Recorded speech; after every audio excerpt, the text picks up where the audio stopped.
A very good morning to you watching the Channel M Breakfast Show on Wednesday, the 18th of March. And boy, what a morning we're having. Frantic and fantastic all at once. It's been really rock and roll, and I don't mean that in the proverbial sense either. We have had the stars of the boat that rocked on this show. We have just had a fantastic rock photographer's got exhibition in Chorlton as well, our Howard, yeah. And in a few minutes, we've got the latest sporting headlines with Mike Bradley, plus debt-busting advice with Richard Fenton. But first things first, let's get the latest news headlines with James.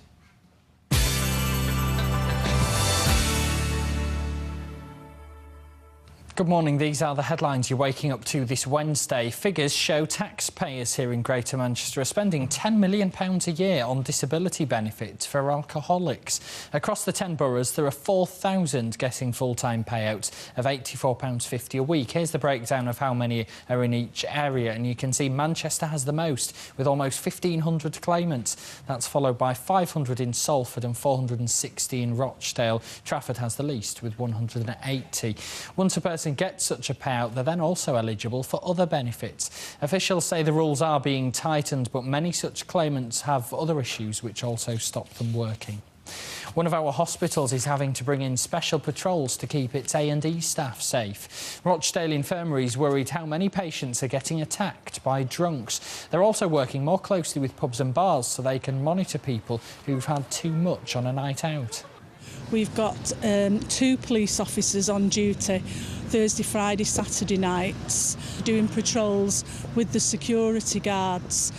That is, it's a good deterrent. Banks could soon have new rules on how they should be lending, which would also tell them to save money for when times are tougher.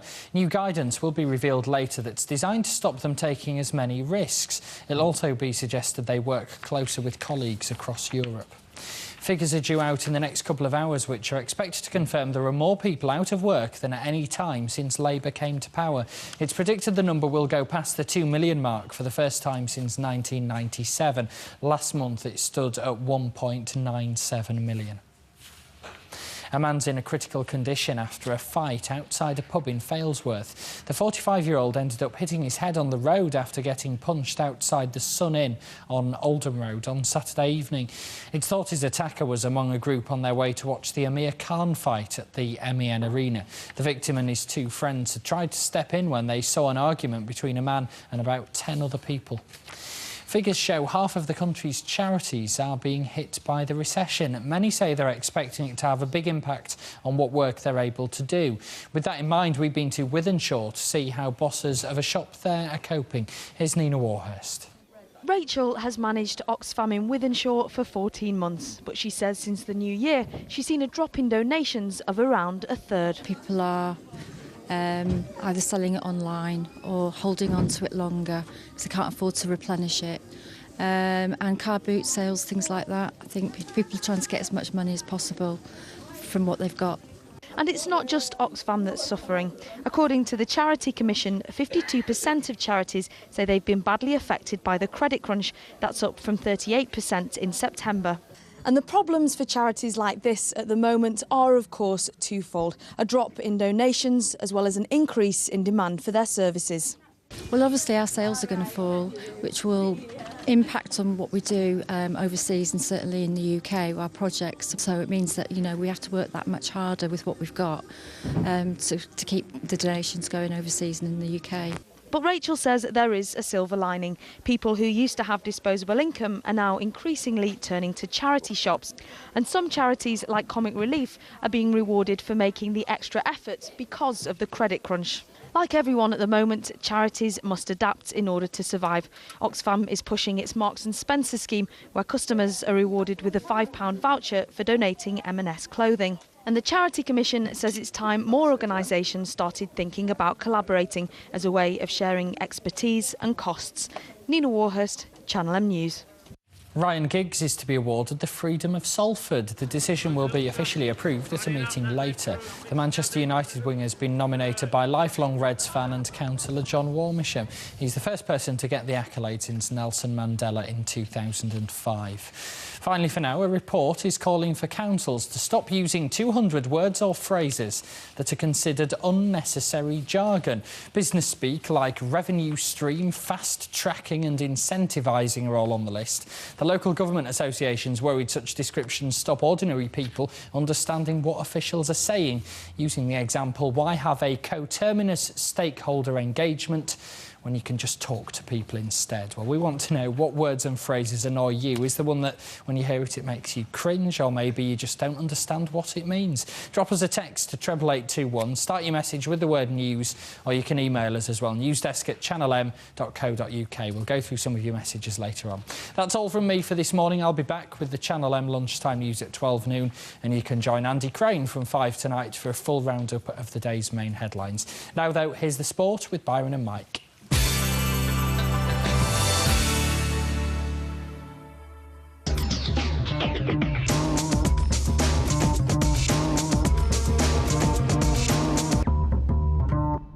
Blue sky thinking, back of the envelope. Those are two kind of corporate slogans that get on my nerves as well. But if you want to see a sports presenter become irrational at the mere mention of two words, watch this. Mike, Andrew Strauss. Very good indeed. Andrew Strauss has got a hamstring tear and is unlikely to start for England in Friday's test against... It's the start of the one-day series against the West Indies. Hallelujah, I think the cricketing-loving people of this country will say. He's not done well over in the West Indies. He's got a hamstring strain, or has he? Or are they just looking for something diplomatic to rest him with? I think they're going to rest him, and Lord above, we should get someone else in the team better than Strauss, someone, A, who can handle a bat, B, who can think about tactics. So please, Lord, let it be a long-term injury. So there you go. For the West Indies, Chris Gayle will be welcome back. He is officially the third best one-day batsman in the world. He will bolster the West Indies attack. Unlike the England, we've had 12 different pairings while we've been over in the West Indies. You start sport, you get the spine of your team right, which is 1 and 2 in cricket. We haven't done that. We're paying the full price. But hopefully, Strauss won't be involved this weekend. OK, you can see almost, you can see the temperature raising in his head. But let's turn our attention to the special one. The special one, Jose Mourinho, is going to launch, if the newspapers this morning are believed, a £100 million bid on the Premier League. Is after Didier Drogba, obviously he's played with him before at Chelsea, Abu Dhabi, Jermaine Jenas, and what about this one, Nemanja Vidic. Really? He's supposed to be his #1 transfer target for Jose Mourinho. There is no way Fergie would let him go to Jose Mourinho. We said that about Brian Robson, we said that about Gordon Hill, we said that about Steve Coppell, we've said that about Mark Hughes when he left the country, we've said that about any number of players. Peter Schmeichel, Ruud van Nistelrooy. Fergie knows when to get rid of people. Is Nemanja Vidic, will he come underneath that umbrella? I don't know, but it's never boring with the special one. No, absolutely not. OK, so from a one-shock announcement to another, a rival. A bit of a surprise for many at Sale Sharks. At Sale Sharks this morning, they announced the signing of World Cup winner Ben Cohen. He's currently playing for Brive, and if you don't know a lot about our Ben, he's 30 years of age. He's an England international, plays on the wing. Spent 10 years at Northampton Saints, where he played just under 300 games, scoring over 100 tries. A tremendous return for a winger in the top flight.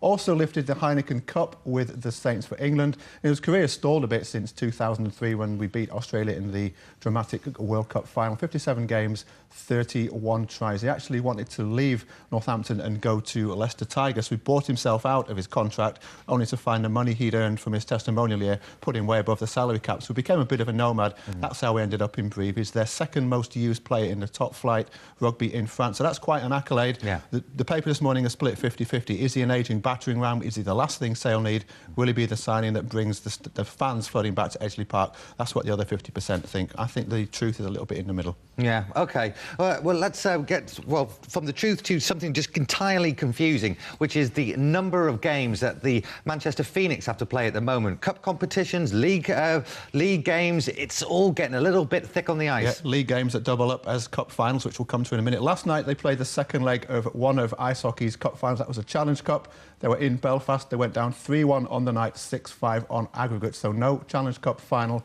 for Tony Hand's men this season. We've got 2 league games coming up, Thursday and Sunday. Home to Hull tomorrow night, away to Edinburgh on Saturday. Now, this is where it gets complicated. On Sunday, they have their final league game of the season. And that game also doubles up as the first leg of the Knockout Cup against Belfast Giants. So quite a lot to look forward to for Manchester Phoenix. They can still end up with one piece of silverware. Let's hope they do it, but let's hope they don't get punished for having got to 2 cup finals. OK, we're going to finish off now on our final story of the morning. Manchester boat race. Manchester boat race, and many people are still surprised to find a boat race outside London. It is the annual boat race between Manchester University and Salford. It takes place on May the 10th. Yesterday, the teams got prepared for their big day. Relative to last year, I mean, we had probably one of our more successful years last year. This year, we've managed to maintain most of the people within our squads, and we got quite a good intake this year. So hopefully, the men's side again should hopefully win everything.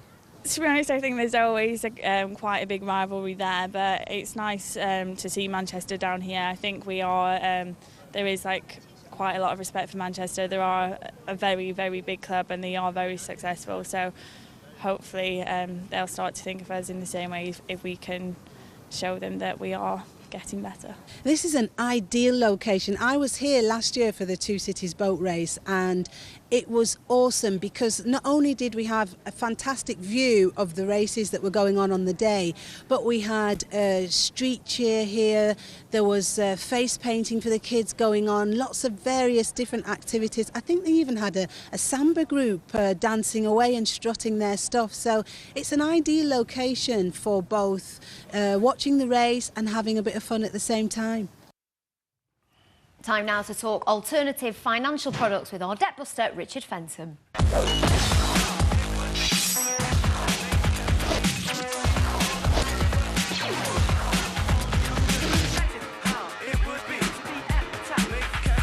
The chap himself, our very own Debt Buster. You've got 3 ideas of where people can perhaps either put their money or get money as an alternative to a credit card and a loan. First one being a credit union. Now, I've heard of these, but I don't entirely understand how they work. They're like a very, very localised building society. They're owned and run by the members. The money that's used to provide things like personal loans or any kind of investment, even mortgages in some cases and overdrafts on current accounts, comes from the deposits of the members.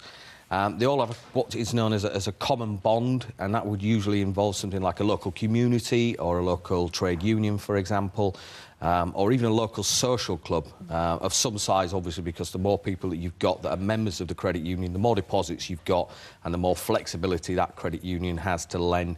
They are very, very, very competitive compared to the banks and building societies, always have been, and they have the personal touch. Instead of dealing with a computer that has the ability to say no without eyeballing you, you're dealing with real people that you can put your case to. Excellent idea and a great alternative, as you say. Premium bonds. Now, have these become a bit of a dirty word of late, or are they still a good place to invest your money? It's interesting. We were having a chat off air earlier on about how the dividends have reduced dramatically over recent months, and I think it's relative to the financial situation.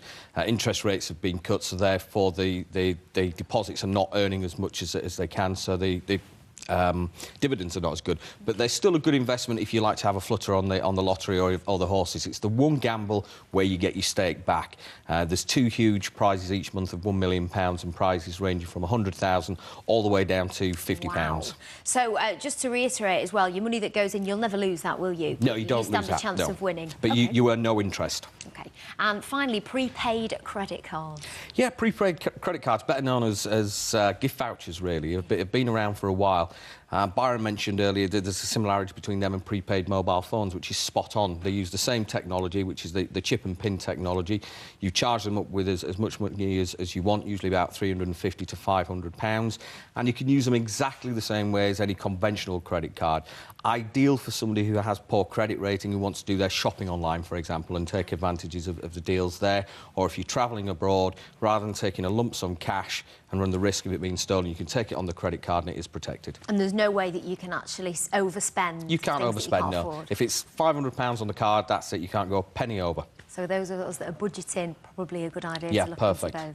All right, Richard, thank you very much. Some great ideas there. We're going to go to a quick break now. Coming up after that, we'll have all the latest on the roads and today's City Life entertainment news.